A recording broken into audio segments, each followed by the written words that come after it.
یعنی ہمارے نصف قرآن عظیم کی تلاوت مکمل ہو چکی ہے۔ اللہ تبارک و تعالیٰ بقیہ نصف قرآن صحیح تجوید سے پڑھنے اور آپ کو سماعت کرنے کی توفیق عطا فرمائے۔ السلام علیکم ورحمۃ اللہ وبرکاتہ۔ دوستو، آج 11واں روزہ بھی مکمل ہو گیا اور 12ویں تراویح مکمل ہو گئی۔ تراویح کے بعد مفتی سلمان اظہری صاحب نے قرآن کی تراویح میں جو پارہ پڑھا گیا اس کی تفسیر کرتے ہوئے ایک بہت بڑا بیان دیا ہے۔ دوستو، دوسرا عشرہ چل رہا ہے، مغفرت کا عشرہ، اس کے بارے میں مفتی سلمان اظہری صاحب نے کیا کچھ کہا ضرور سنیے، اور آپ کی ذمہ داری ہے اس کو زیادہ سے زیادہ مسلمانوں تک شیئر کریں۔ چلتے ہیں بیان کی طرف۔ آج کی شب میں قرآن عظیم کے 15 پارے مکمل ہو چکے ہیں، یعنی ہمارے نصف قرآن عظیم کی تلاوت مکمل ہو چکی ہے۔ اللہ تبارک و تعالیٰ بقیہ نصف قرآن صحیح تجوید سے پڑھنے اور آپ کو سماعت کرنے کی توفیق عطا فرمائے۔ آج ہم نے سورۃ الاسراء، جس کو سورہ بنی اسرائیل بھی کہا جاتا ہے، اس کی تلاوت کی، اور سورۃ الکہف، سورہ کہف کی تلاوت کی ہے۔ یہ دو بہت عظیم صورتیں ہیں قرآن عظیم میں، بالکل درمیان میں آئی ہیں یہ دونوں صورتیں، اور شروع ہی میں اللہ تبارک و تعالیٰ نے اس میں جو بنی اسرائیل سورہ ہے، اس کو سورۃ الاسراء بھی کہا گیا ہے، پاکی بیان کی اپنی، اور نبی پاک صلی اللہ علیہ وسلم کی معراج کا تذکرہ شروع ہے۔ سبحان الذی اسریٰ بعبدہ لیلا من المسجد الحرام الی المسجد الاقصی، پاک ہے وہ ذات جس نے رات کے ایک حصے میں اپنے بندہ خاص کو مسجد حرم سے مسجد اقصی تک کا سفر کرایا۔ الذی بارکنا حولہ، اس مسجد اقصی تک سفر کرایا جس کے ارد گرد اللہ نے برکتیں رکھی ہیں، لنریہ من آیاتنا، تاکہ اپنے اس بندہ خاص، اپنے محبوب کو اپنی نشانیاں دکھائے۔ تو یہ معراج کے واقعے کا تذکرہ۔ ایک بات یاد رکھ لیں کہ نبی پاک صلی اللہ تعالیٰ علیہ وسلم کی معراج کا سفر مسجد حرم سے مسجد اقصی تک کا قرآن سے قطعی ہے، ثابت ہے۔ اس کا انکار کفر ہے، اس کا انکار کفر ہے، کیونکہ قرآن پاک سے ثابت ہے۔ باقی معراج کا جو تفصیلی واقعہ ہے، مسجد اقصی سے لے کر آسمانوں کا سفر اور پھر تفصیل، یہ احادیث پاک سے ثابت ہے۔ نبی پاک صلی اللہ علیہ وسلم کی کئی طویل حدیثیں ہیں جس میں پورا تذکرہ موجود ہے، لیکن شروعات کا اتنا حصہ قرآن پاک میں موجود ہے۔ یہ سورۃ الاسراء، اسراء کہتے ہیں سفر کو، اور رات کے وقت سفر کرنے کو کہا جاتا ہے۔ اس سورے میں اللہ تعالیٰ نے بڑے اہم احکام بیان کیے خصوصیت کے ساتھ۔ اللہ فرماتا ہے تمہارے رب نے یہ فیصلہ فرما دیا کہ تم اللہ کے سوا کسی کی عبادت نہ کرو اور اپنے والدین کے ساتھ اچھا سلوک کرو۔ وَبِالْوَالِدَيْنِ إِحْسَانًا، والدین کے ساتھ اچھا سلوک کرو۔ اچھا سلوک کا مطلب کس طرح سے بتایا گیا؟ اِمَّا يَبْلُغَنَّ عِنْدَكَ الْكِبَرَ أَحَدُهُمَا أَوْ كِلَاهُمَا فَلَا تَقُلْ لَهُمَا أُفٍّ، ان دونوں میں سے کوئی ایک بڑھاپے کو پہنچ جائے یا دونوں بوڑھے ہو جائیں۔ توجہ نوجوانوں، ماں باپ میں سے کوئی ایک بوڑھا ہو جائے یا دونوں بوڑھے ہو جائیں، اللہ فرماتا ہے اب ان کو اف تک نہ کہنا۔ فلا تقل لہما افن، اف تک نہ کہنا۔ ولا تنہرہما، اور نہ ہی ان کو جھڑک کر بات کرو۔ وقل لہما قولا کریما، جب ان سے بات کرو تو نرم انداز میں بات کرو۔ جس نے اپنی ماں سے یا اپنے باپ سے سخت لہجے میں بات کیا، اس نے اپنی پچھلی کی ہوئی ساری نیکیاں ضائع کر دیا، اس کی نیکیاں ختم کر دی گئیں۔ اس کے رزق سے برکت اٹھا لی جاتی ہے جو اپنے والدین سے سخت لہجے میں بات کرتا ہے۔ نافرمان جس نے اپنے والدین کا دل دکھایا، حدیث پاک میں میرے آقا صلی اللہ علیہ وسلم فرماتے ہیں، حضور فرماتے ہیں میں اگر چاہوں تو اس کے گھر کو آگ لگا دوں دنیا میں ہی، اس کو جینے کا کیا حق ہے؟ یہ سخت ترین چیز ہے۔ ہمارے بچے، ہمارے نوجوان، ان کو ایسا لگتا ہے ماں باپ بالکل عام سے لوگ ہیں، جیسے چاہیں ویسے بات کریں۔ انہوں نے تمہیں لاڑ و پیار سے پالا ہے تو اس کا مطلب یہ نہیں ہے کہ تم ان کے اوپر حاکم بنو. اور آج کے بچے جو کر رہے ہیں اپنے ماں باپ کے ساتھ، اس سے وہ حدیث پاک ثابت آ جاتی ہے. میرے آقا نے فرمایا سچ، قیامت کی نشانیوں میں سے ایک نشانی ہے ان تلد الامۃ ربتہا، عورت جو ہے اپنا سردار جنے گی. یعنی عورت سے جو بیٹا پیدا ہوگا وہ سردار بنے گا، یعنی خود ماں کے اوپر ہی حکومت کر رہا ہے. باندی اپنا سردار جنے گی، مطلب یہ ہے ماں باندی بن کر کے رہے گی، کنیز بن کر کے رہے گی، اور بیٹا حاکم بن کر رہے گا. یہ اکثر گھروں کا رواج ہے. ماں تو کام کی مشین ہے، ماں تو باندی ہے، گھر کی کنیز ہے. وہ تمہیں جو چاہیے وہ سب اس ماں سے ہی کرواؤ. ماں تمہارے کپڑے بھی دھوئے، ماں تمہارا کچرا بھی صاف کرے، ماں تمہارے برتن بھی دھوئے، تم جہاں بیٹھے ہو وہاں تمہارے لیے کھانا بھی لا کر پروسے. کنیز ہی تو ہے تمہاری، تم نے اس کو باندی بنا رکھا ہے، پلس اس کے اوپر حکم الگ جماتے ہو. اتنا سخت ترین گناہ ہے یہ. اللہ نظر رحمت نہیں فرماتا اس بندے پر، اللہ نظر رحمت نہیں فرماتا.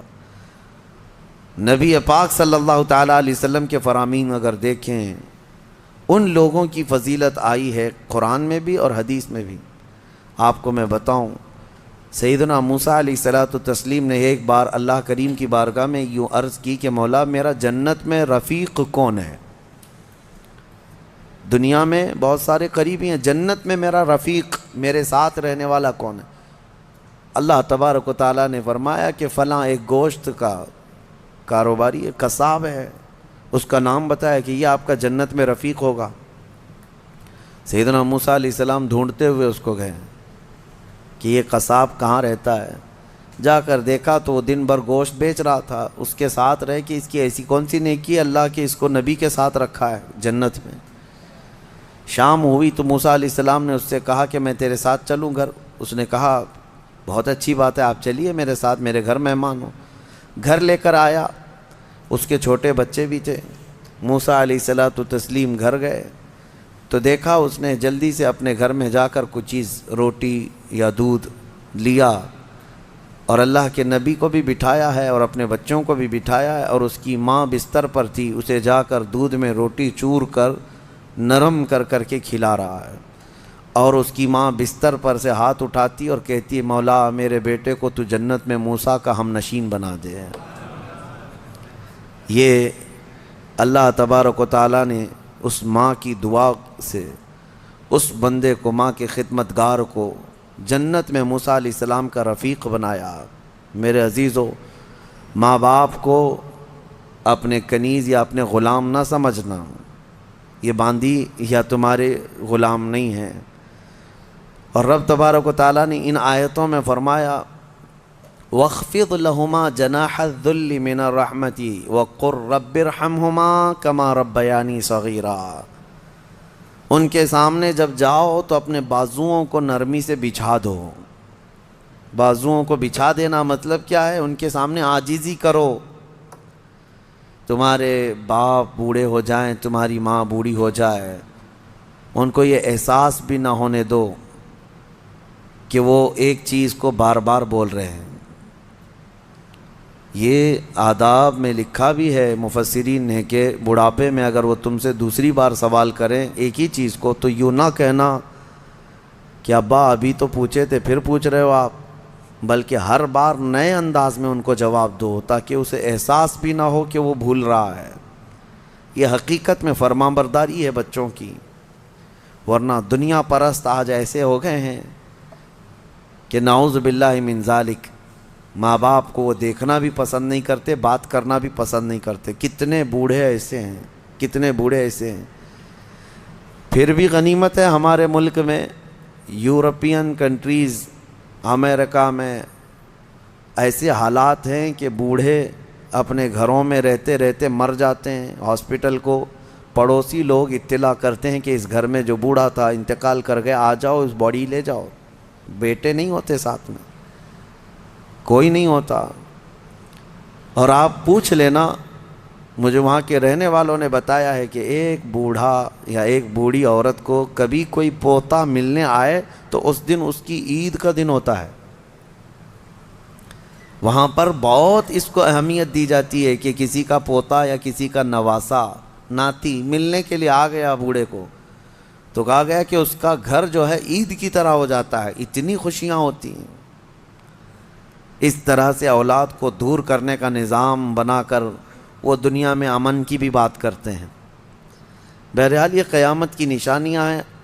حضور پاک صلی اللہ تعالیٰ علیہ وسلم نے اس شخص کے لیے ہلاکت کی دعا کی ہے. ممبر پر کھڑے ہو کر کے میرے آقا نے ہلاکت کی دعا کی ہے, مولا وہ شخص ہلاک ہو, برباد ہو جائے. حضرت جبرائیل امین نے دعا کی اور حضور نے آمین کہا. وہ شخص ہلاک و برباد ہو جائے جو اپنے ماں باپ کو پایا لیکن ان کی خدمت نہیں کر سکا, ان کی خدمت نہیں کر سکا اور ان کو راضی کر کے جنت نہیں حاصل کر سکا. ایسا شخص ہلاک و برباد ہو جائے. حضور نے آمین کہا. اس بات کو سمجھو. کتنی مائیں ہیں جو ہمارے پاس اپنے بچوں کے متعلق کہتی ہیں, کتنے باپ ایسے ہیں جو اپنے بچوں کے متعلق ہمارے پاس کہتے ہیں, اور کتنے تو ایسے ہیں جو یہ کہتے ہیں کاش میری اولاد نہ ہی ہوتی تو میں سکون سے ہوتا. تو تم ایسے تو نہ بن جاؤ کہ تمہارے والدین تمہارے پیدا ہونے پر بھی افسوس کرنے لگ جائیں. وہ زیادہ دن تک تمہارے ساتھ رہنے والے نہیں ہیں, کیا خبر. اس لیے کوشش یہ کرو کہ ان کا احترام کریں, جتنے دن ہیں ان کو سکون کی سانس لینے دو, اور ہو سکے تو اپنے ہاتھ سے ان کی خدمت کرو, اپنے ہاتھوں سے ان کی خدمت کرو, کیونکہ ان کی خدمت کا بدلہ تم دے ہی نہیں سکتے. جب تم ماں کے پیٹ میں 9 مہینے تھے, ایک جھٹکا جو تم نے لگایا, تم 7 بار اپنی ماں کو حج کرا کر کے بھی اس جھٹکے کا اجر نہیں دے سکتے, اس کا بدلہ نہیں چکا سکتے. تم اپنی ماں کو کندھے پر بٹھا کر حج بھی کرا لو 7 مرتبہ, تب بھی تم اس کا وہ حق نہیں ادا کر سکتے. بہت بڑا عظیم حق ہے. اور کتنے ہلکے میں دھڑلے سے نوجوان اپنی ماؤں کو گالیاں تک دیتے ہیں, نعوذ باللہ. اور فرمایا گیا کہ جب ماں باپ, ایک نشانی میں آپ کو بتا دوں آپ کی زندگی کی, سب کو بتا دیتا ہوں, اپنی اپنی زندگی میں اس کو جانچ لینا. ابھی کل ہی کی بات ہے, میرے سامنے ایک بات آئی تھی, تجربے کی ہے اس لیے میں آپ کے سامنے کہہ رہا ہوں. اللہ ایسا ہرگز نہ ہونے دے ہمارے گھر میں. جس دن ماں اور باپ بیٹے سے بات کرنے میں ڈرنے لگ جائیں کہ پتہ نہیں بیٹا ناراض نہ ہو جائے, فرمایا گیا اس دن اس کے رزق کے دروازے بند ہو چکے ہوں گے, اس کی برکت کے دروازے ختم ہو چکے ہیں. ماں باپ جب بچے سے ڈرنے لگ جائیں کہ کچھ کہوں گا تو بیٹا روٹھ نہ جائے, الٹا جواب دے دے گا, رس کر کے روٹ کر کے گھر چھوڑ کر بھاگ جائے گا. یہ سب حالات سے جب ماں باپ تم سے بات کرنے میں ڈرنے لگ جائیں, ڈانٹنا تو وہ بہت پہلے ہی چھوڑ چکے ہیں, اب بات کرنے میں بھی ڈرنے لگ جاتے ہیں جب بچہ جوان ہوتا ہے. اصل خدمت اور اصل فرمانبرداری یہی ہے کہ تم جوان اور طاقتور ہو اور وہ بوڑھے ہو چکے ہیں. اور جب ماں باپ جوان رہتے ہیں اور بچہ چھوٹا ہوتا ہے سب ادب کرتے ہیں, کیونکہ اس وقت ماں باپ طاقتور ہیں, کما بھی رہے ہیں, اور بچے کے اندر طاقت نہیں, وہ عزت ہی کرتا ہے, احترام کرتا ہے. اصل عزت اور احترام اس وقت ہے جب تم کما رہے ہو, طاقتور ہو گئے ہو اور ماں باپ بوڑھے ہو چکے ہیں. اب دیکھا جائے گا تمہارا امتحان کہ تم اپنے ماں باپ کے ساتھ اب کس طرح سلوک کرتے ہو. اللہ کریم ہم سب کو والدین کی فرما برداری عطا فرمائے, اور جن کے والدین موجود ہیں وہ خدمت کر کے وہ جنت حاصل کریں. قرآن پاک کی ایک آیت اللہ تعالیٰ نے یہ بھی فرمایا, وَلَا تَمْشِ فِي الْأَرْضِ مَرْحًا, زمین میں اکڑ کر مت چلو. إِنَّكَ لَن تَخْرِقَ الْأَرْضَ وَلَن تَبْلُغَ الْجِبَالَ طُولًا, تمہارے اکڑ کر کے چلنے سے نہ زمین پھٹے گی نہ تم یعنی پہاڑوں کے برابر بلند ہو سکو گے. تم ذرا دیکھو تمہاری حیثیت کتنی ہے. جو لوگ اکڑ کر کے گردن اونچی کر کے چلتے ہیں ان کے لیے کہا گیا ہے کہ غرور اور گھمنڈ آدمی کو ڈبو دیتا ہے, اور یہی غرور دنیا کا سب سے پہلا گناہ ہے جو شیطان کے اندر آیا. اس نے آدم علیہ السلام کو سجدہ جو نہ کیا وہ اکڑ ہی تو تھی, میں کیوں جھکوں اس کے سامنے. اور یہ اکڑ اللہ کو بالکل پسند نہیں. حدیث پاک میں ہے قیامت کے دن جو غرور اور تکبر کرتے تھے ان کو چونٹیوں کی طرح بنایا جائے گا, اور پورے اہل محشر سے کہا جائے گا ان کو اپنے پیروں سے روندو. غرور اور تکبر نہ آنے کے لیے جو علاج ہے اس میں کوشش یہ کرو کہ سلام میں تم پہل کرو. مسلمان کو دیکھو تو پہلے سلام کرو. عاجزی آنے کا ایک راستہ ہے، غرور اور تکبر کو ختم کرنے کا ایک ذریعہ ہے. میرے آقا صلی اللہ علیہ وسلم نے فرمایا سلام کرو ہر ایک کو. اور دوسری بات یہ ہے کہ نبی پاک صلی اللہ تعالیٰ علیہ وسلم نے یہ فرمایا کہ جو شخص یہ خواہش کرتا ہے کہ لوگ اس کے لیے کھڑے رہیں، جو خواہش کرتا ہے تو اس کے اندر یہ تکبر ہے. جو شخص یہ خواہش کرتا ہے کہ لوگ اس کے عزت کے لیے کھڑے رہیں، وہ اس کے اندر غرور ہے، تکبر ہے. ہاں بغیر اس کی خواہش کے کوئی تعظیم کرتا ہے تو یہ اس پر قصور نہیں ہے.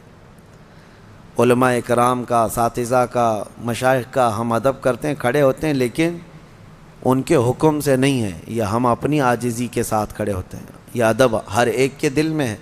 ماں باپ آئے ہیں تو ہم کھڑے ہو جاتے ہیں. ماں باپ کے لیے کھڑا ہونا، مشائخ کے لیے کھڑا ہونا، یہ ایک مستحسن کام ہے. لیکن ہر آدمی اگر کوئی یہ سوچے کہ سارے دنیا میرے لیے کھڑی ہوتی رہے تو اس کے اندر یہ تکبر ہے، اس کے اندر غرور ہے، یہ گھمنڈ ہے.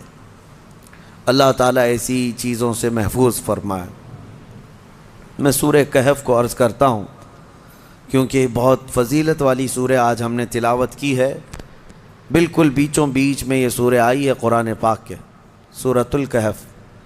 اس کی فضیلت یہ ہے کہ نبی پاک صلی اللہ علیہ وسلم نے فرمایا جو اس کو شب جمعہ پڑھے گا، یعنی جمعہ کے دن یا مغرب سے لے کر کے جمعرات کا دن جب ختم ہو جاتا ہے، مغرب سے ہی جمعہ کا دن شروع ہوتا ہے، دوسری مغرب آنے تک جو سورہ کہف کی تلاوت کرے گا اس کے جہاں تلاوت کر رہا ہے وہاں سے لے کر خانہ کعبہ تک اللہ ایک نور پیدا فرمائے گا.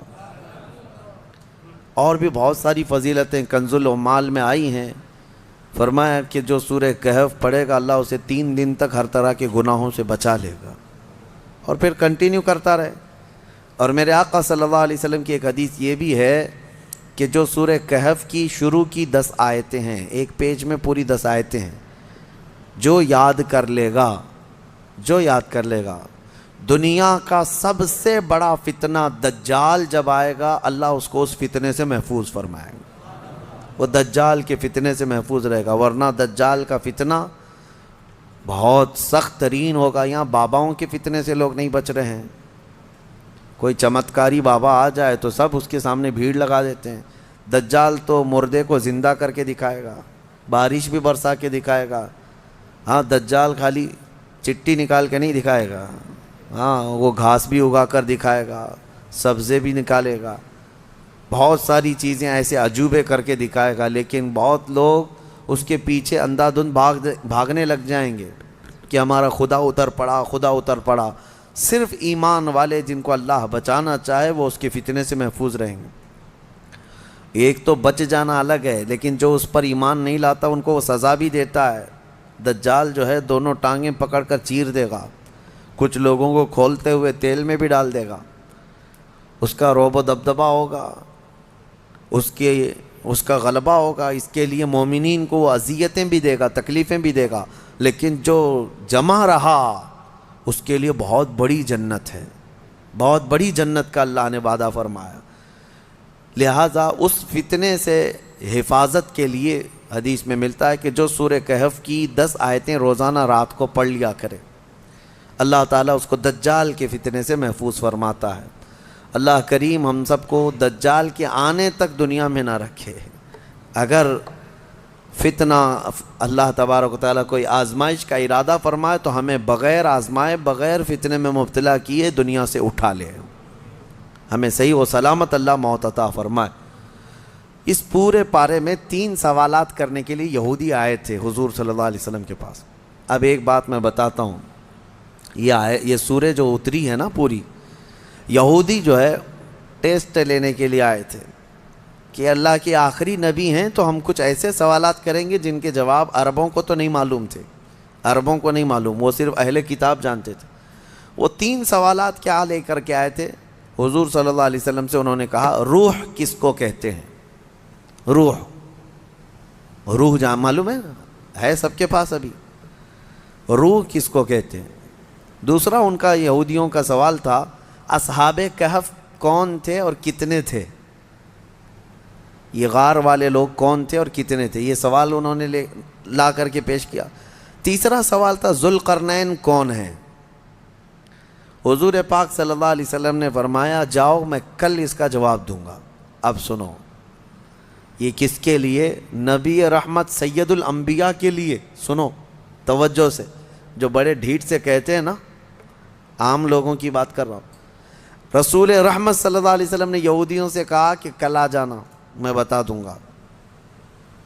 تو حضور کا یہ ارادہ تھا کہ آیتیں اتریں گی، وہی آئے گی تو میں اس سے جواب دوں گا. کوئی آیت نہیں آئی، کوئی وحی نہیں آئی. دوسرے دن یہودی آئے، حضور پاک صلی اللہ علیہ وسلم نے ان سے فرمایا کہ جاؤ میں اور کل بتاؤں گا. 2 مرتبہ 3 مرتبہ حضور صلی اللہ علیہ وسلم نے ٹال دیا، اور یہودیوں کو یہی چاہیے تھا، بہانہ بدنام کرنے کے لیے، پروپیگنڈا پھیلانے کے. اب آیتیں نہیں آئیں، کئی دن تک وقفہ ہو گیا. روز آیت آتی تھی، کبھی دن میں کئی مرتبہ آیتیں اترتی تھی، لیکن اتنا لمبا وقفہ ہو گیا.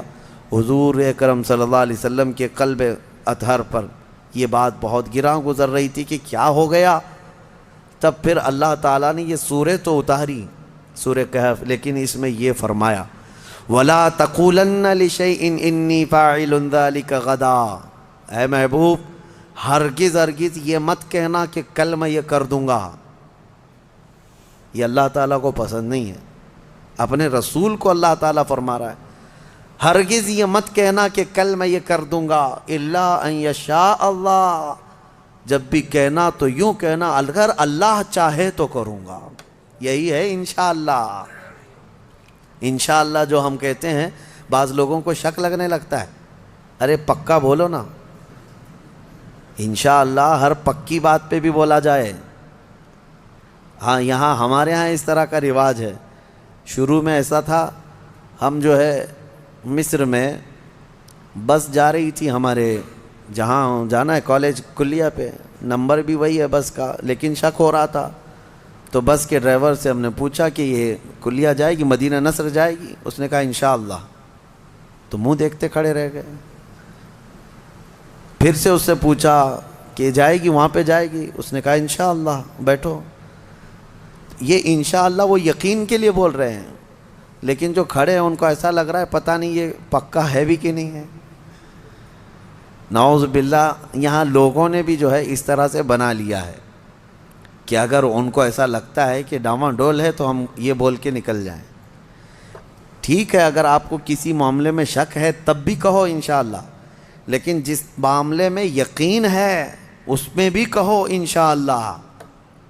یقین ہے اس میں بھی کہو انشاءاللہ. اب آپ کو اس مجلس میں بیٹھے ہیں، آپ گھر جانا ہے نا آپ سب کو،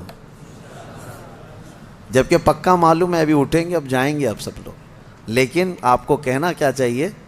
انشاءاللہ. اگر اللہ چاہے تو میں جاؤں گا، ورنہ ہمیں پتہ نہیں، دروازے کے باہر نکلنے سے پہلے بھی موت آ سکتی. انشاءاللہ کی عادت ہو. اور اللہ نے اپنے رسول کو تنبیہ فرمائی ہے کہ آپ ایسا نہ کہیں کہ کل میں بتا دوں گا، بلکہ یوں کہیں کہ اگر اللہ چاہے تو. اگر اللہ چاہے تو. یہاں لوگوں میں یہ رواج قائم ہو، ہر ایک آدمی یقین والے معاملے میں بھی کیا کہے؟ انشاءاللہ. اللہ تعالیٰ چاہے تو میں یہ کروں گا. ہمارے استاد ایک کہتے تھے، ایک آدمی گھوڑا خریدنے کے لیے آیا، پیسے تھے اس کے پاس 50,000 روپے. امام صاحب کے پاس آیا، کہا کہاں جا رہے ہو؟ کہا گھوڑا خریدنے جا رہا ہوں. تو حضرت نے پوچھا کب؟ آج ہی خریدو گے؟ کہا اب بھی خرید کے لا رہا ہوں. امام صاحب نے، حضرت نے کہا بیٹا انشاءاللہ بولو. کہا انشاءاللہ کچھ نہیں، ابھی جا رہا ہوں مارکیٹ میں، دیکھو پیسہ بھی ہے، لے کے یہاں آؤں گا. یہ یہاں کا رواج ہے، یعنی انشاءاللہ وغیرہ کی ضرورت نہیں ہے، ابھی جا رہا ہوں پکا ہے، لے کے ہی آؤں گا. انہوں نے کہا پھر بھی بولو. کہا نہیں، اس کی کیا ضرورت ہے. گیا وہ گھوڑا خریدنے کے لیے مارکیٹ میں گیا تھا، اس سے پہلے کھانے کے لیے کسی ہوٹل میں گیا، کھانا کھایا، خوب بریانی وغیرہ ساری چیزیں. کسی نے اس کے پاس پیسے مار لیے، پوری پاکٹ کاٹ لیا، پورے جتنے پیسے تھے. اب اس کے بعد اٹھا، اس کے پاس بل دینے کے لیے بھی پیسے نہیں تھے. تو ہوٹل والوں نے کہا کہ یہ تو چور چکا دکھ رہا ہے, اتنا سب کھا لیا اور بل دینے کے لیے برسوں پہلے کی بات ہے. اس کو وہیں پر لگا دیا اور کہا کہ پورے برتن دھل کے جائیں یہاں سے. ہوٹل کے پورے برتن اس سے دھلوائے, صفائی کروائے.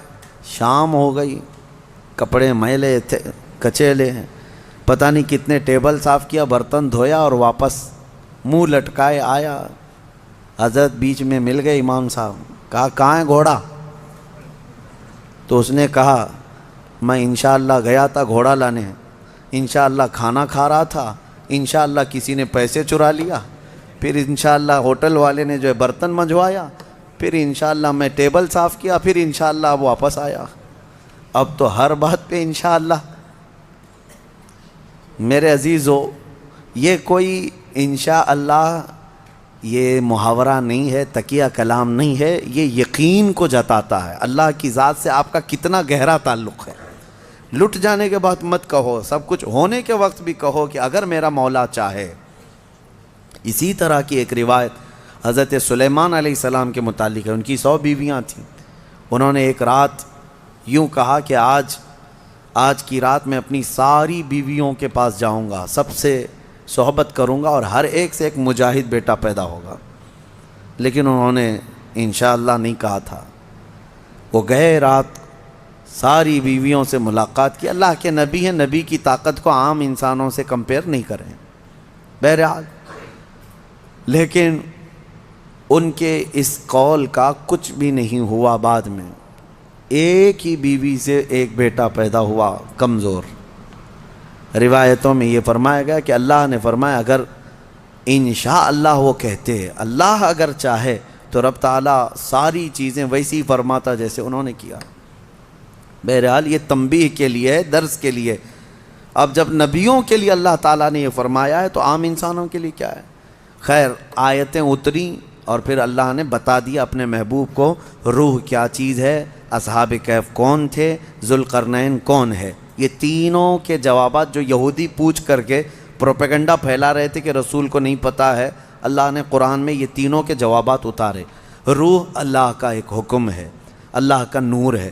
اور اصحاب کہف اللہ نے فرمایا کچھ لوگ کہتے ہیں 5 تھے 6 تھے اور کچھ کہتے ہیں 7 تھے, 8واں ان کا کتا ہے. اے محبوب آپ فرما دیں ان کی صحیح تعداد اللہ ہی کو معلوم ہے. 7 لوگ تھے نوجوان. اور ذوالقرنین ان کے بارے میں پھر میں بتاؤں گا. اصحاب کہف کے بارے میں مختصر سی بات بتا دیتا ہوں. ایک بادشاہ تھا دقیانوس, وہ بادشاہ مرتد اس طرح کہ وہ آخرت کا بھی انکار کر رہا تھا اور وہ اپنا ایک الگ دھرم چلا رہا تھا.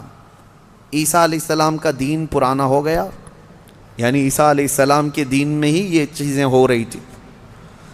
تو وہ اس زمانے میں سب لوگ بت پرستی میں اور خدا کے انکار میں مبتلا تھے. تو 6-7 لوگ ایسے تھے جو بادشاہ کے سپاہیوں میں تھے یا وزیروں میں تھے یا الگ الگ تھے. یہ لوگ پوشیدہ طور پر اللہ ہی کی ذات پر یقین رکھتے تھے, ایمان رکھتے تھے, لیکن یہ ظاہر نہیں کر رہے تھے کہ ان کے بادشاہ مار ڈالے گا. لیکن کب تک اس طرح چھپ کر کے رہیں. تو یہ 7 لوگ یا 8 لوگ جتنی ان کی تعداد تھی, ایک جگہ یہ لوگ مل لیا اور کہا کہ ہم یہ شہر چھوڑ کر بادشاہ کی سلطنت سے دور چلے جاتے ہیں تاکہ ہمیں ہمارے دین پر آسانی سے عمل کا موقع ملے. وہ سب بادشاہ کو چھوڑ کر کے اچانک ایک دن رات کو طے کر کے نکلے. راستے میں ایک کتا ان کے ساتھ ہو گیا. انہوں نے کتے کو کہا کہ یہ کتا کہیں بھوکے گا تو ہم کو پکڑوا دے گا, اس کو چھوڑ دو. تو کتے نے فصیح زبان میں کہنا شروع کیا کہ میں بھونک کر پکڑوانے کے لیے نہیں بلکہ میں تمہاری حفاظت کے لیے ساتھ چل رہا ہوں. اللہ نے اسے زبان دی. یہ واقعہ موجود ہے. جب وہ لوگ نکلے بہت دور, آبادی سے بہت دور نکلے اور ایک غار میں جا کر کے انہوں نے آرام کی غرض سے پناہ لی, گئے اور سوئے. اب رب تعالیٰ فرماتے ہیں فَضَرَبْنَا عَلَىٰ آذَانِهِمْ فِي الْكَهْفِ سِنِينَ عَدَدًا, ہم نے ان پر ایک لمبے سالوں تک نیند طاری کر دی. وہ سوئے تو سوتے رہ گئے. اب ہوا یہ کہ بادشاہ کو دوسرے دن کسی نے شکایت کی کہ 7 لوگ آپ کے وزیروں میں سے, سپاہیوں میں سے ایسے ہیں جو آپ کے دین پر نہیں, وہ اللہ پر ایمان رکھتے اور وہ شہر چھوڑ کر چلے گئے. بادشاہ نے ان کی تلاش جاری کروائی, کہاں ہیں ڈھونڈو. جب تلاش جاری ہوئی تو ایک چرواہے نے بتایا کہ ایک جگہ سے میں ان کو گزرتے ہوئے دیکھا، اس غار میں گئے۔ بادشاہ اپنے سپاہیوں کو حکم دیا کہ جاؤ اس غار میں دیکھو۔ دیکھا تو کچھ لوگ سوئے ہوئے تھے۔ بادشاہ نے کہا ان کی سزا یہ ہے کہ ان کے غار کے منہ پر دیوار بنا دو، ان کی قبر یہی ہو جائے، یہ باہر یہاں سے نہ نکل سکے۔ اس غار کے منہ کو دیوار چڑھا کر بند کر دیا گیا۔ یہ سزا تھی بادشاہ کی طرف سے کہ وہ میرے دین سے نکلے ہوئے لوگ ہیں۔ خیر سارے لوگ چلے گئے تو ایک چرواہے نے وہاں پر جو موجود تھا اس نے ان کی پوری تاریخ، ان کے نام لکھ دیے، یہ کون لوگ تھے، یہاں کیوں آئے تھے اور ان کے اوپر کیا سزا ہوئی۔ بات ہو گئی۔ یہ دقیانوس بادشاہ کا ظلم تھا، وہ لوگ چلے گئے۔ اب یہ لوگ سوتے رہے، قرآن میں ہے 309 سال تک سوتے رہے۔ 309 سال، اصل میں یہ 300 سال ہی ہیں، لیکن یہ جو سورج کے سال ہیں جن کو شمسی سال کہتے ہیں، جنوری، فیبروری، مارچ، اپریل، یہ شمسی سال ہیں، یہ سورج سے چلتے ہیں، اور قمری مہینے جو ہیں چاند سے چلتے ہیں، جو محرم، صفر، ربیع الاول، ربیع الاخر۔ اس میں اور اس میں فرق کیا ہوتا ہے معلوم ہے؟ ہر 100 سال پہ 3 سال کا فرق آ جاتا ہے۔ ہر 100 سال پہ 3 سال کا فرق آ جاتا ہے، یعنی اسلامی مہینے کبھی 29 کے ہوتے ہیں، کبھی 30 کے، کبھی 2 مرتبہ 29 کے ہو گئے۔ یہ جو چاند والے مہینے ہم ان کو اسلامی مہینہ کہتے ہیں، اصل یہ چاند کے مہینے، چاند سے چلتے ہیں، اور باقی جو سورج سے چل رہے ہیں شمسی مہینے، جنوری، فیبروری، یہ فکس ہیں، ان میں کوئی چاند بھی دیکھنے کی ضرورت نہیں، سورج بھی دیکھنے کی ضرورت نہیں، وہ فکس ہیں۔ تو ان سالوں کے اعتبار سے جو شمسی سال اگر 100 سال ہو گئے تو قمری جو ہے نا 103 سال ہو جائیں گے۔ اس طرح 300 سال شمسی وہ اصحاب کہف سوتے رہے، لیکن قمری مہینوں کے اعتبار سے 309 سال ہو گئے، 9 سال ایکسٹرا۔ تو 309 سال کے بعد اللہ تعالیٰ نے دوبارہ کیسے ان کو اٹھایا؟ اب روایت میں یہ ہے کہ ایک بادشاہ آیا بیدروس، وہ اچھا بادشاہ تھا، منصف تھا، عادل تھا، ایمان والا تھا۔ اس نے اپنی قوم کو ہدایت دینے کی بہت کوشش کی، سمجھا رہا تھا کہ آخرت پر ایمان لاؤ، اللہ دوبارہ موت کے بعد اٹھانے والا ہے۔ لوگ انکار کرتے تھے کہ کچھ نہیں ہوتا، مرنے کے بعد جو ہے نا جیسے جلا کر کے راکھ کر دیے، استھیاں بہا دیا گنگا میں، اب کوئی آنے والا نہیں ہے۔ یہی عقیدہ تھا اس وقت بھی تھا کہ کوئی دوبارہ اٹھائے نہیں جائے۔ عجیب بات ہے، جلا کر راکھ کر کے دریا میں بہاتے ہیں اور کہتے ہیں کہ حساب کتاب کچھ نہیں ہوگا، لیکن پورن جنم کا عقیدہ رکھتے ہیں، نہیں دوسرے جنم میں چوہا بلی ہو کے پیدا ہو سکتا ہے، کتا بھی بن کے پیدا ہو سکتا ہے۔ اچھے گن کیا تھا تو کچھ اچھا بن کے پیدا ہوگا، اب برے گن کیا تھا تو دوسرے جنم میں پتہ نہیں کیا بن کے پیدا ہوگا۔ اب یہ جتنے حکومت میں بیٹھے ہم دیکھتے ہیں کیا بن کے پیدا ہوں گے ان کے حساب سے۔ ہمارا عقیدہ تو نہیں ہے، ہمارے ہاں ایک بار موت کے بعد دوبارہ قیامت کے دن ہی اٹھایا جائے گا، قیامت کے دن ہی دوبارہ اٹھایا جائے۔ اس کا انکار کر رہے تھے لوگ کہ دوبارہ اٹھایا نہیں جائے گا۔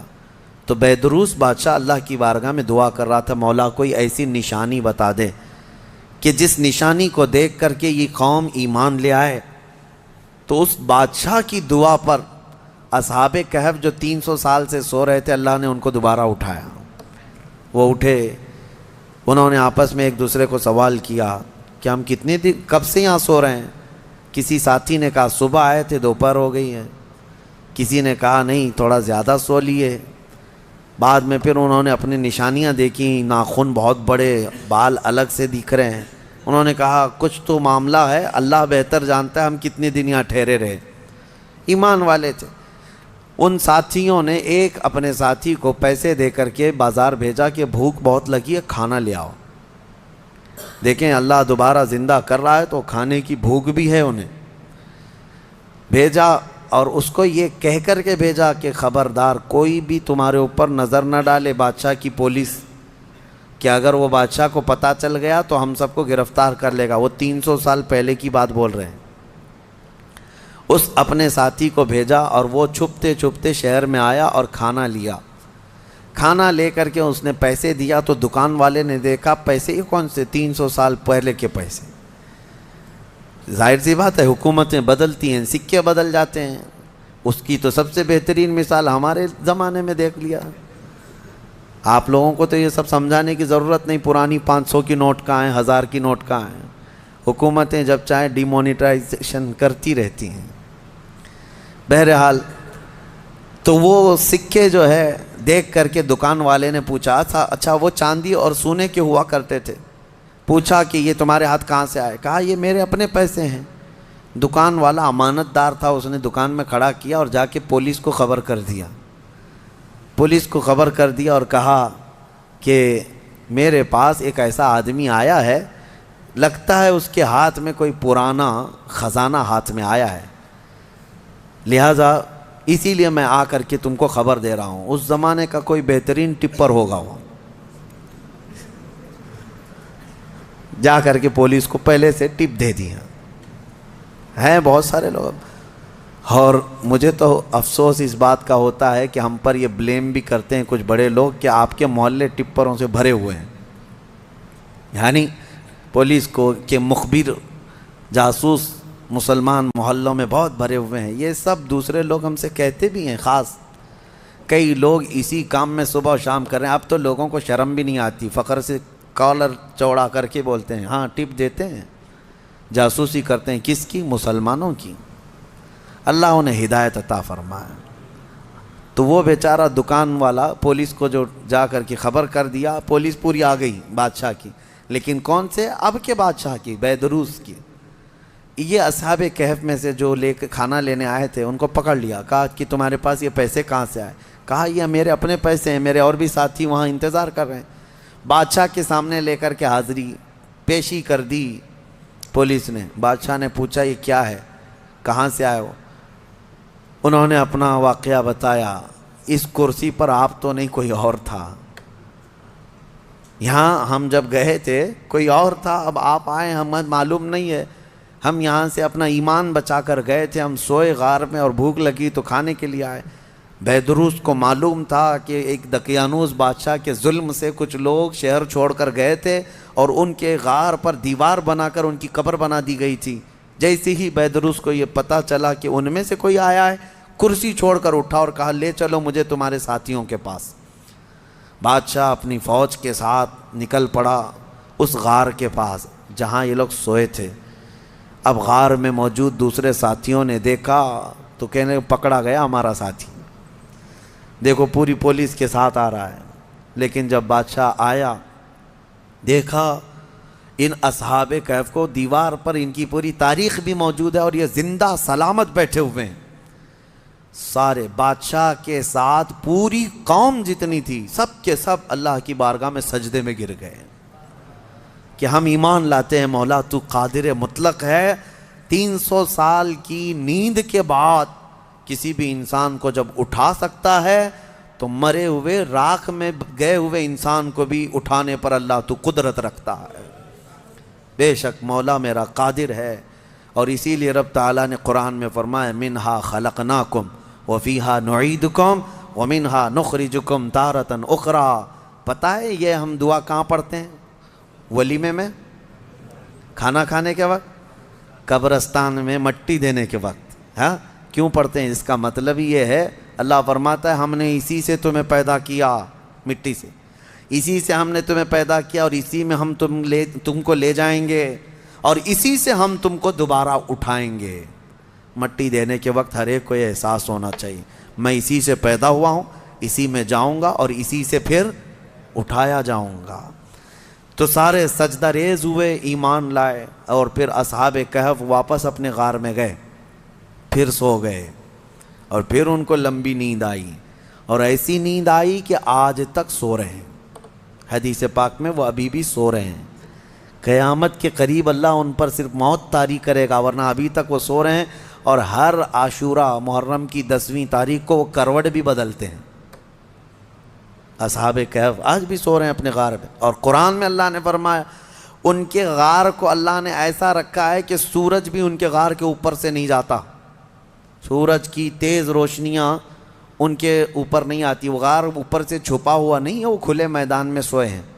سورج جب ان کے غار کے اوپر سے جاتا ہے تو دائیں ہو جاتا ہے یا بائیں ہو جاتا ہے، موسموں کے حساب سے سیدھے ان کے اوپر سے نہیں جاتا، موسموں کے تھپیڑوں سے اور سختیوں سے بھی اللہ نے ان کو محفوظ رکھا ہے، اور قرآن میں اللہ فرماتا ہے کہ تم اگر دیکھو گے وَتَحْسَبُهُمْ أَيْقَاظًا وَهُمْ رُقُودٌ وَنُقَلِّبُهُمْ ذَاتَ الْيَمِينِ وَذَاتَ الشِّمَالِ وَكَلْبُهُمْ بَاسِطٌ ذِرَاعَيْهِ بِالْوَصِيدِ دیکھنے والا دیکھے گا تو ایسا لگیں گے کہ وہ زندہ بیٹھے ہوئے ہیں جبکہ وہ سو رہے ہیں، اللہ فرماتا ہے، اور وہ کبھی دائیں اور بائیں پلٹتے رہتے ہیں، اور ان کا کتا پالتی مار کر ان کے قدموں میں بیٹھا ہوا ہے۔ لَوِ اطَّلَعْتَ عَلَيْهِمْ لَوَلَّيْتَ مِنْهُمْ فِرَارًا، اللہ فرما رہا ہے اگر تم دیکھنے کی کوشش کرو گے پیٹ پھیر کر کے بھاگ جاؤ گے، تمہارے اوپر اللہ ایسا رعب ڈالے گا کوئی دیکھ نہیں سکے گا، کوئی دیکھ نہیں۔ اب جارڈن میں ایک جگہ اصحاب کہف کا غار کہہ کر کے بتایا جاتا ہے، اور لوگ اندر گھس کے دیکھ کے بھی آتے ہیں، ویڈیو بھی کر کے آتے ہیں، لیکن قرآن کے اعتبار سے مجھے نہیں لگتا، یہ پتہ نہیں جا کر ہڈیوں کے ویڈیو بنا کر کے لاتے ہیں، اور انٹرنیٹ پہ بھی بہت سارے ویڈیو پڑے ہیں اصحاب کہف کا غار، اصحاب کہف کا غار۔ یہ غار کہاں ہے اور اللہ کیسے محفوظ رکھا ہے آپ وہاں جا نہ سکیں گے، رعب ایسا اللہ تعالیٰ نے اس غار پر رکھا ہے۔ اب خلاصہ کلام یہ ہے کہ اس میں جو چیزیں عبرت کی ہیں وہ میں کہتا ہوں، وہ کون تھے؟ اللہ کے نبی تھے؟ وہ کون تھے؟ رسول تھے؟ فرشتے تھے؟ نہیں، اللہ فرماتا انہم فتیۃ آمنوا بربہم، بس وہ نوجوان تھے جو اپنے رب پر ایمان لائے تھے۔ اگر نوجوان مضبوط ایمان لائیں مولا صدیوں تک ان کی حفاظت فرماتا ہے، ان کے ایمان کی برکت دیکھیں۔ اور اتنا ہی نہیں، وہ اچھے لوگ تھے، اچھے لوگ تھے۔ میاں کتا کیا کر رہا ہے؟ کتا کیوں ابھی تک محفوظ ہے؟ اور بلکہ بعض روایات میں ہے جانوروں کو تو قیامت کے دن ختم کر دیا جائے گا، ان کا معدوم کر دیے جائیں گے، یہ ان کے لیے جنت دوزخ نہیں ہے، لیکن اصحاب کہف کا کتا جنت میں جائے گا، کتا بھی جنت میں جائے گا۔ اس کی وجہ یہ ہے، فرمایا کہ کتا جنت میں جا رہا ہے، وجہ یہ ہے کہ اللہ والوں کے دامن سے لگا ہوا ہے، اللہ والوں کے ساتھ بیٹھا ہوا ہے۔ تو میں یہ پوچھتا ہوں، اللہ والے نیک بندوں کی معیت میں صحبت میں رہ کر کتا جنت میں جا سکتا ہے، تو تم امت محمدیہ اگر غوث پاک کی نسبت حاصل کرو، غریب نواز کی نسبت حاصل کرو، تو کیا اللہ تعالیٰ ان کے ساتھ تمہیں محشر میں جنت نہیں عطا کرے گا؟ اسی لیے بریلی کے امام نے اپنی نسبت پہ یوں فخر کیا تھا، اے سرکار غوث تجھ سے در، در سے سگ، اور سگ سے ہے مجھ کو نسبت، میری گردن میں بھی ہے دور کا ڈورا تیرا۔ اس نشانی کے جو سگ ہیں نہیں مارے جاتے۔ ہاں، جن کتوں کے گلے میں پٹا ہوتا ہے ان کو میونسپلٹی والے نہیں اٹھاتے ہیں، کیوں؟ وہ نشانی ہے کہ یہ کسی مالک کا کتا ہے۔ آوارہ جو ہے اسے انجیکشن مار کے چلے جاتے ہیں، ہاں، جو آوارہ کتا بھونکتے رہتے ہیں ان کو انجیکشن مارتے ہیں یا لے جا کر کے کہیں ویرانے میں چھوڑ دیتے ہیں۔ آپ کے یہاں میونسپلٹی کی گاڑی اب آتی ہے نہیں آتی پتہ نہیں، لیکن دیکھو بیلٹ والے کتے کو کوئی پکڑ کے دکھائے، ارے اب تو کتوں کے لیے بڑے قانون بنے ہوئے ہیں۔ ہمارے ہاں تو چھوڑیں، باہر ملکوں میں تو انسانوں سے زیادہ اہمیت جو ہے نا کتوں کے لیے ہے، ان کے لیے بہت اعلیٰ قسم کے قانون بنے، پارلیمنٹ میں بل پاس ہوئے ہیں کتوں کے لیے، جاپان وغیرہ میں۔ ہاں، کتے کو کچھ نہیں کہہ سکتے آپ، بلکہ ایک آدمی نے کیس کیا کسی کے اوپر کہ اس نے میرے ٹامی کو کتا کہا، اس نے حقارت سے کتا کہا، یہ ڈیفیمیشن کا کیس، مان ہانی۔ ہاں، جیسے ابھی پرائم منسٹر کو کسی نے کہا تو وہ اپنے حد کے عزت کا کیس کر لیے، اس طرح کتے والے نے کیس کیا کہ مجھ کو کتا کہا، اس کو کتا نہیں کہنا چاہیے بلکہ پاکیزہ اخلاق والا۔ ہاں، بہت خوبصورت، یہ القاب سے کہا جائے، یہ کتوں کے لیے بنے ہوئے ہیں۔ میں یہ کہہ رہا ہوں میرے عزیزو، بات یہ ہے کہ اگر کتا نسبت حاصل کر لے تو وہ اصحاب کہف کے ساتھ جنت میں جاتا ہے۔ تو اعلیٰ حضرت فاضل بریلوی نے یہی فرمایا، اس نشانی کے جو سگ ہیں نہیں مارے جاتے، حشر تک میرے گلے میں رہے یا غوث پٹا تیرا، حشر تک میرے گلے میں رہے پٹا تیرا۔ اللہ تعالیٰ ان اولیاء کی نسبت ہمارے گردنوں میں قائم و دائم رکھے، اور مولا کریم ہمیں سنی صحیح العقیدہ زندگی عطا کرے، اور اہل سنت و جماعت پر خاتمہ بالخیر فرمائے۔ وآخر دعوانا ان الحمدللہ رب العالمین۔ دوستو، آپ نے مفتی سلمان ازہری صاحب کو سنا۔ دوستو، آج تراویح میں 15واں پارہ پڑھا گیا، اور اس میں سورہ کہف اور سورہ بنی اسرائیل کی تلاوت فرمائیں۔ سورہ کہف دوستو آپ کو معلوم ہے کہ ہر جمعہ کے دن پڑھی جاتی ہے اور اس کے بہت فائدے اللہ کے نبی صلی اللہ علیہ وسلم نے بتلائے ہیں۔ سب سے بڑا فائدہ یہ ہے کہ جو سورہ کہف پڑھتا ہے اگلے جمعے تک اس کے گناہ معاف کر دیے جاتے ہیں اور وہ گناہوں سے بچا لیا جاتا ہے۔ اس کے علاوہ بہت سارے فائدے ہیں کہ دجال کی فتنوں سے وہ محفوظ رہتا ہے۔ دوستو اس ویڈیو کے تعلق سے آپ کی کیا رائے ہے کمنٹ باکس میں ضرور لکھیں۔ ویڈیو کو زیادہ سے زیادہ شیئر کریں، لائک کریں، سبسکرائب ضرور کریں۔ ملتے ہیں نیکسٹ ویڈیو میں، تب تک کے لیے السلام علیکم۔